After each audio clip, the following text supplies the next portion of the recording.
പ്രശാന്ത്, ഈ കോൺഗ്രസ്സുകാരുടെ ഉറ്റതോഴനായിരുന്നു യാസിൻ മാലിക്. ഇപ്പോൾ ഏതായാലും കുറ്റപത്രം സമർപ്പിക്കപ്പെട്ടിരിക്കുന്നു. എന്തായിരിക്കും ഇനിയുള്ള നീക്കം? എന്താണ് ഇതുമായി ബന്ധപ്പെട്ട് കൂടുതൽ വിവരം? യാസിൻ മാലിക്കിനെ കാത്തിരിക്കുന്ന വിധി എന്താണ് എന്ന് ഞാൻ ഒടുവിൽ പറയാം.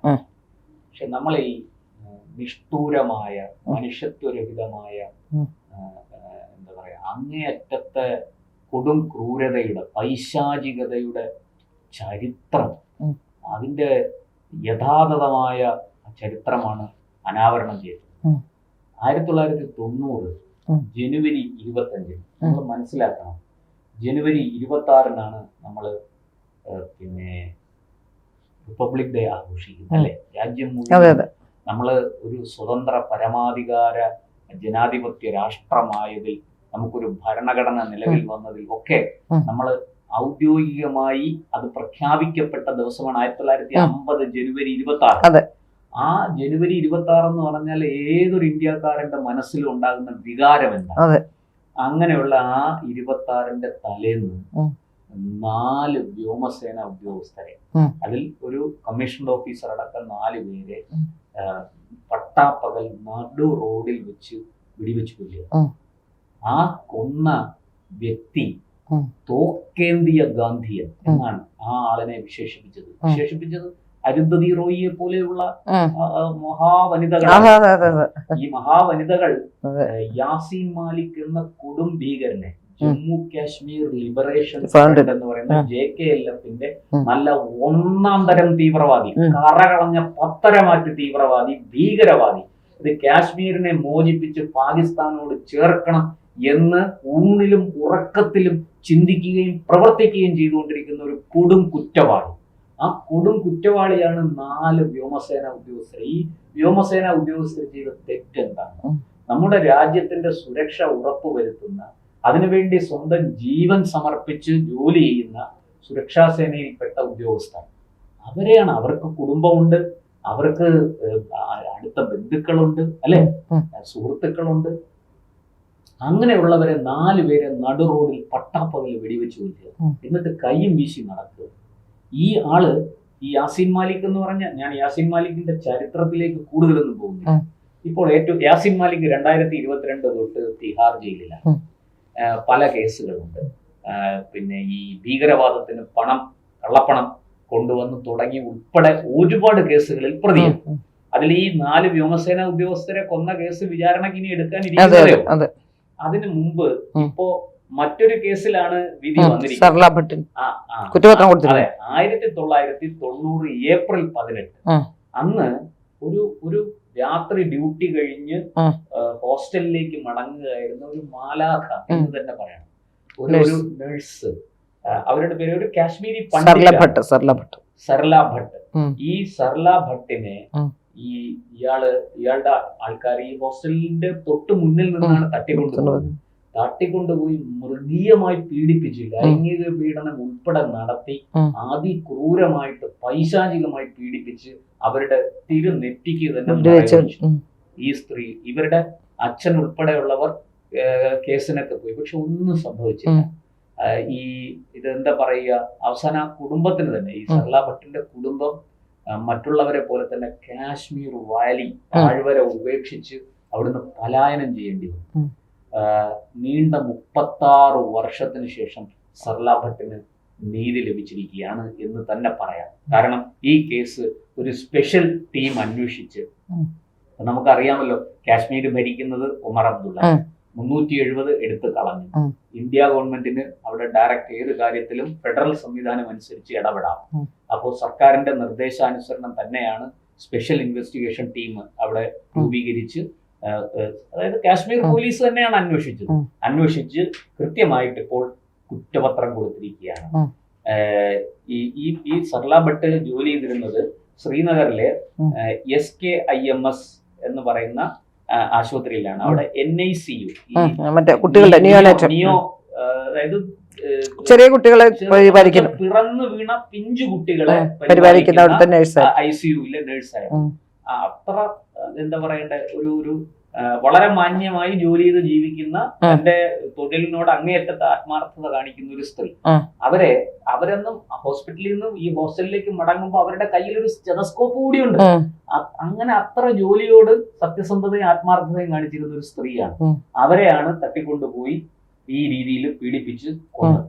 ഇനി ഈ അവര് ചെയ്ത തെറ്റെന്താണ്? ഇവരെ ആരോപിക്കുന്നത് ഒറ്റുകാരി എന്നാണ്. അതായത് ഈ ഭീകരന്മാര് ഇവിടെ രഹസ്യമായിട്ട് ചികിത്സയ്ക്ക് വരുന്നത് അവരുടെ നീക്കങ്ങള് ഒക്കെ ഇവര് പറഞ്ഞു കൊടുക്കുന്നു അത്രേ. ഈ നഴ്സിന് ഭീകരവാദികളെ എങ്ങനെ മനസ്സിലായി എന്നൊക്കെയാണ് എന്നൊന്നും അവർക്കറിയില്ല.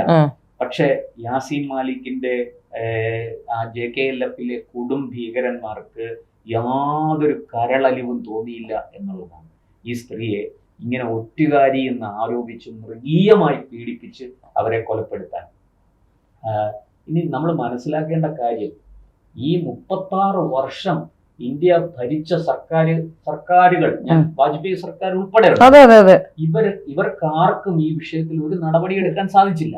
അത് മാത്രമല്ല, ഡോക്ടർ മൻമോഹൻ സിംഗിന്റെ കാലത്ത് ഡോക്ടർ മൻമോഹൻ സിംഗ് യാസീൻ മാലിക്കിനെ തോളത്ത് കൈയിട്ട് ഡൽഹിയിൽ വിളിച്ചു വരുത്തി പ്രധാനമന്ത്രിയുടെ വസതിയിൽ വരുത്തി വിരുന്നു കൊടുക്കുകയായിരുന്നു.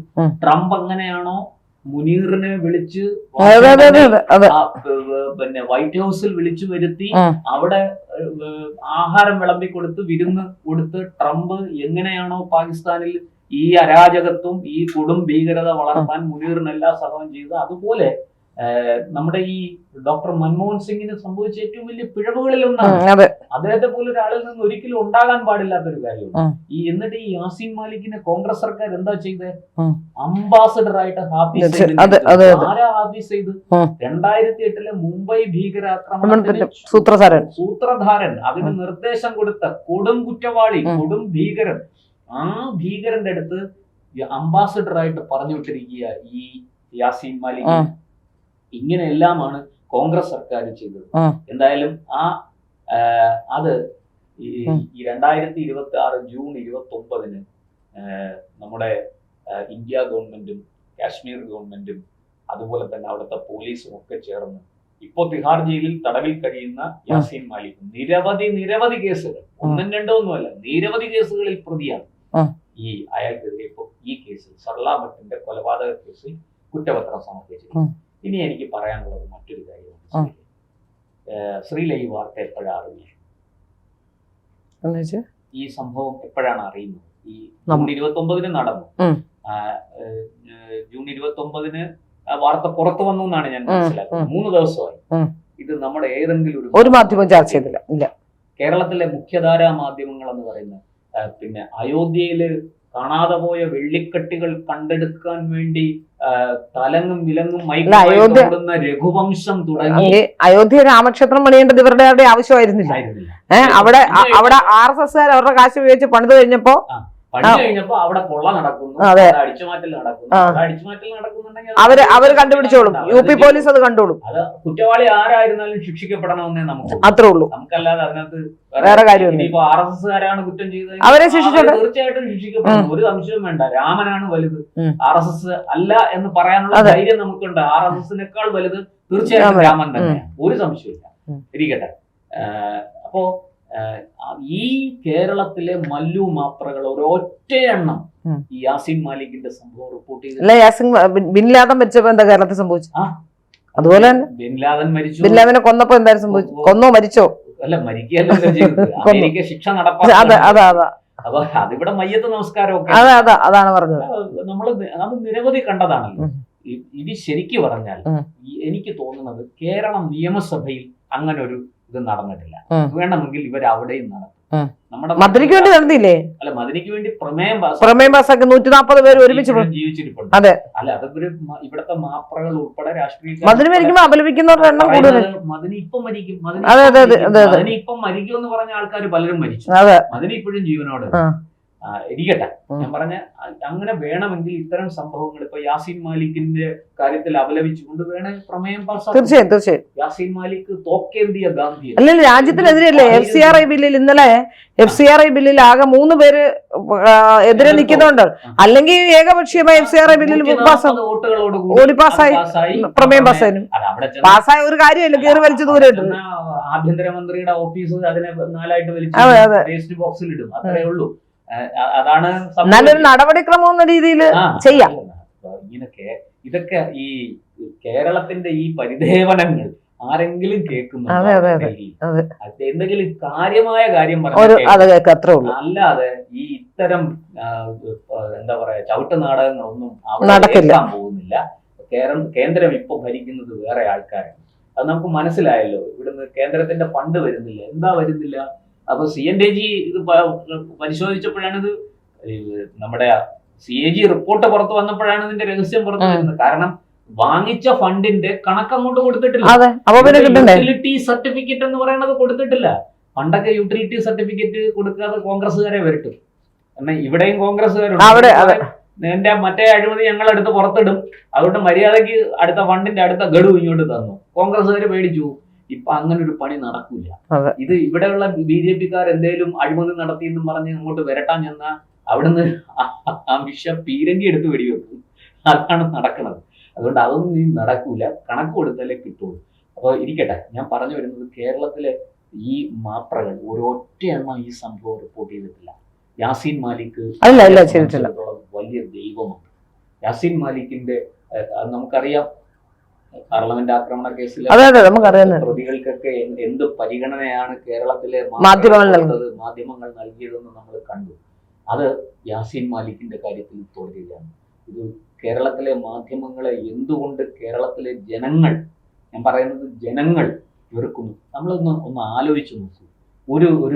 ഒരു സംസ്ഥാനത്ത് നടക്കുന്ന ക്രൈം 36 വർഷങ്ങൾക്ക് ശേഷം അതിൽ കുറ്റപത്രം സമർപ്പിക്കുന്നു. ഒരു വലിയ വാർത്തയല്ലേ? ഞാനൊരു മാധ്യമ പ്രവർത്തകൻ എന്നുള്ള നിലയ്ക്ക് ലോകത്തിന്റെ ഏത് കോണിൽ ഇങ്ങനെ ഒരു സംഭവം നടന്നാലും എന്നെ സംബന്ധിച്ച് വാർത്തയാണ്. ആ വാർത്ത തീർച്ചയായിട്ടും ജനങ്ങൾ അറിയണം, അത് റിപ്പോർട്ട് ചെയ്യണം. അതിന്റെ ചരിത്രമുണ്ട്, എത്ര സൈഡ് സ്റ്റോറി അതിന് സർലാ ഭട്ടിനെ കുറിച്ച് ചെയ്യാം, കുടുംബത്തിനെ കുറിച്ച് ചെയ്യാം. ഇനി 36 വർഷം ഈ കേസിന് എങ്ങനെ പോയി, എന്താണ് സംഭവിച്ചത്, എവിടെയാണ് ഈ നാൾവഴികൾ കിടന്നത്, ഇതിന്റെ നാൾവഴികൾ ഒക്കെ നമുക്ക് വാർത്ത ചെയ്യാം. സത്യത്തിൽ ഒന്ന് ആലോചിച്ചു, ഒരു കൊലപാതകം നടന്ന അതിന്റെ വിധി വരുമ്പോൾ, കേരളത്തിൽ നടക്കുന്ന ഒരു കൊലപാതകത്തിൽ, ഒരു സാധാരണ കൊലപാതകത്തിൽ വിധി വരുമ്പോൾ ഇത്രയേറെ ഇങ്ങനെയെല്ലാം വിവിധ ആംഗിൾ സ്റ്റോറി ചെയ്യുന്നവരാണ് കേരളത്തിലെ മാധ്യമം. പക്ഷെ യാസീൻ മാലിക്കിന്റെ കാര്യത്തിൽ ഒന്നും സംഭവിക്കില്ല. അത് കേരളം എത്ര ഭയാനകമായ ഒരു അവസ്ഥയിലാണ് പോകുന്നത്. അഗ്നിപർവ്വതത്തിന്റെ മുകളിലാണ് കേരളം ഇരിക്കുന്നത്. അവിടേക്ക് കേരളത്തെ കൊണ്ടെത്തിച്ചത് ഇവിടത്തെ രാഷ്ട്രീയക്കാർ, പ്രത്യേകിച്ചും ഇടതു വലത് കക്ഷികളും, പിന്നെ കേരളത്തിലെ കുറെ മാധ്യമ പ്രവർത്തകരാണ്. എല്ലാരെയും ഞാൻ പറയുന്നില്ല, പക്ഷേ കേരളത്തിലെ അസംഖ്യം മാധ്യമ പ്രവർത്തകർക്ക് ഇക്കാര്യത്തിൽ വലിയ പങ്കുണ്ട്. തീർച്ചയായിട്ടും.